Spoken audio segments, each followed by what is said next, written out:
we're having this sort of convening, Yes. is what I call it, Yes. of like-minded or frequency matching people who then start sharing. And then a lot of the ego is gone out of that. The ego is that part that wants that self-preservation in this one defined way that we've, come to see ourselves.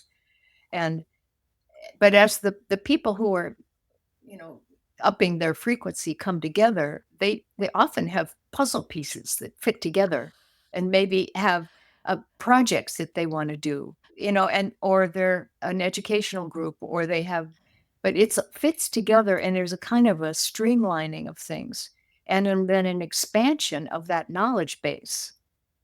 And it's inviting people into that field of knowledge, very easily. It's you don't have to go out and knock people over the head. Just create the field of that higher frequency knowledge, and people who are ready will find it.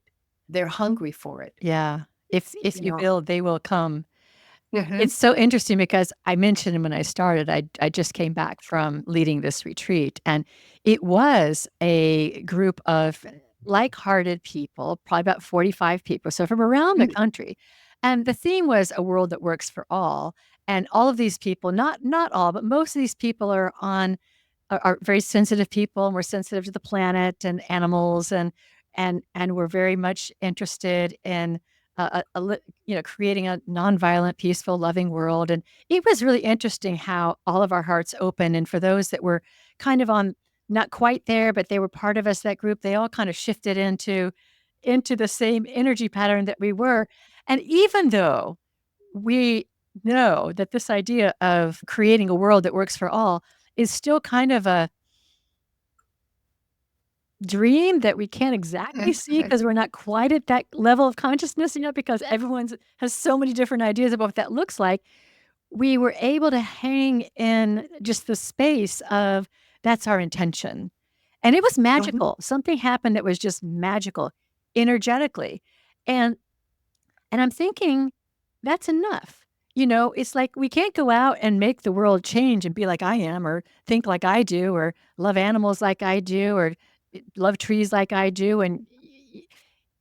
But based on what you're saying, it seems like what we're doing is what the consciousness and the planet is asking us to do, just gathering together and being this bundle of wonderful consciousness and love, and that's good enough. It is. I think a lot of it, if you go down deeper, it has a lot to do with creating a field Yes. of harmonious energy, Okay. or morphological field, if you will. And then a lot of times those groups are starting to hook up with other groups Yes. that are doing the same thing. Right. So that group mind phenomena is starting to happen where we start to find resonance with lots of other people, and that it's kind of the hundredth monkey syndrome. It's helping things materialize faster because it's like a geometric progression instead of an arithmetic progression. It's goes faster.